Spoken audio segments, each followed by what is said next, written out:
सुबह की धुंध तक्षशिला विश्वविद्यालय की ऊंची दीवारों को छू रही थी। पक्षियों की आवाजें मंद थीं, जैसे प्रकृति भी किसी बड़े परिवर्तन की प्रतीक्षा कर रही हो। इसी शांत वातावरण में चंद्रगुप्त मौर्य, युवा, उत्साही और उभरता हुआ योद्धा, अपनी कवचढ़ाल पहनकर अभ्यास मैदान पहुंचा।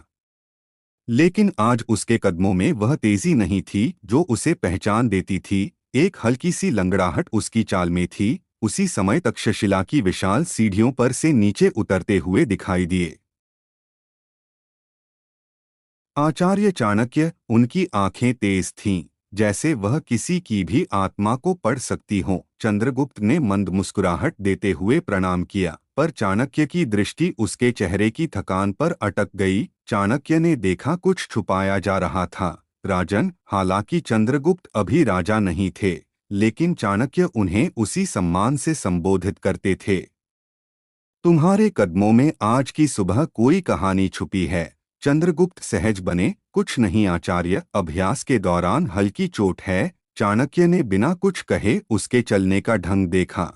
वह समझ गए कि चोट हल्की नहीं, गहरी है। मांसपेशियों में खिंचाव और सूजन। पर उन्होंने मुस्कुराते हुए कहा, अच्छा है तुमने चोट को छोटी बात बताया। चंद्रगुप्त चौंक गए। क्यों आचार्य, क्या इसमें कोई विशेष बात है? दृश्य परिवर्तन महल में गुप्तचर। तभी एक प्रसंग चाणक्य के मन में दौड़ गया।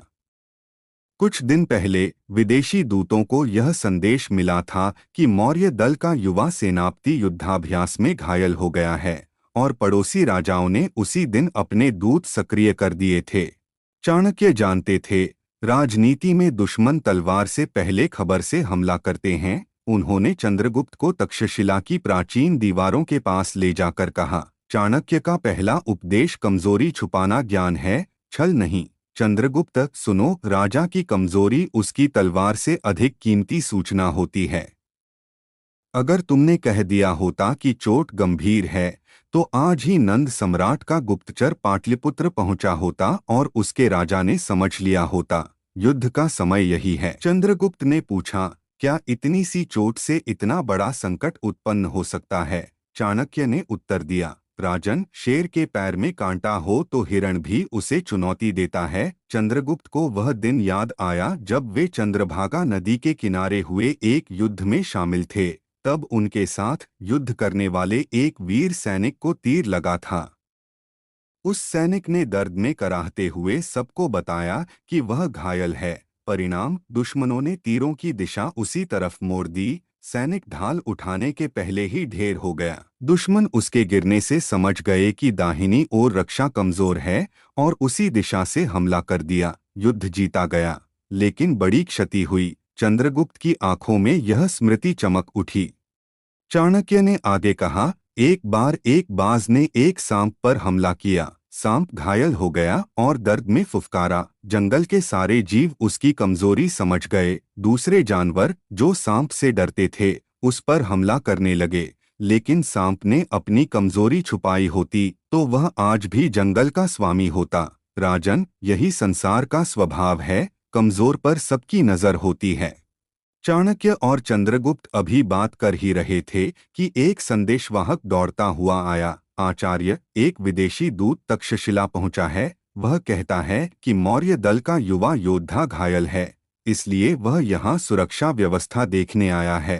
चंद्रगुप्त अवाक रह गए, लेकिन चोट तो किसी ने देखी भी नहीं। चाणक्य ने शांत स्वर में कहा, यही कारण है कि मैंने आज तुम्हारी चाल पर ध्यान दिया। दुनिया की नजरें तुम पर हैं, तुम्हारा हर कदम एक संदेश भेजता है। चाणक्य की रणनीति, कमजोरी को शक्ति में बदलना। चाणक्य बोले, अगर उन्हें लगता है कि तुम घायल हो तो उन्हें यह भी लग सकता है कि हम सच नहीं बता रहे, और यही संदेह उन्हें भयभीत करेगा। फिर उन्होंने सैनिकों को आदेश दिया, अभ्यास दुगुना करो। उस विदेशी दूत के सामने चंद्रगुप्त को सबसे कठिन तलवार प्रहार दिखाना होगा।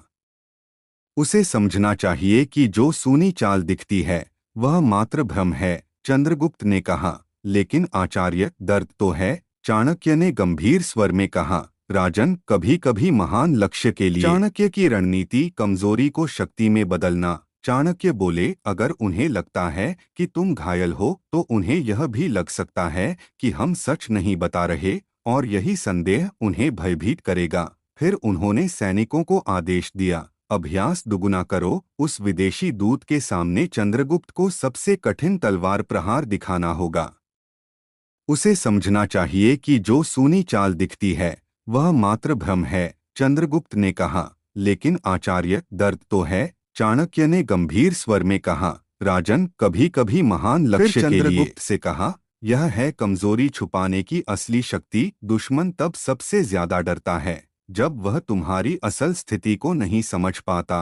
रात में तक्षशिला की प्राचीन दीवारों पर खड़े होकर चंद्रगुप्त ने कहा, आचार्य, आज मैं समझ गया कि राजा की शक्ति सिर्फ उसकी सेना में नहीं, उसकी चुप्पी में भी छिपी होती है। चाणक्य बोले, यही पहला मंत्र है। चंद्रगुप्त, अपनी कमजोरी किसी को मत बताओ, क्योंकि संसार दया नहीं, अवसर ढूंढता है।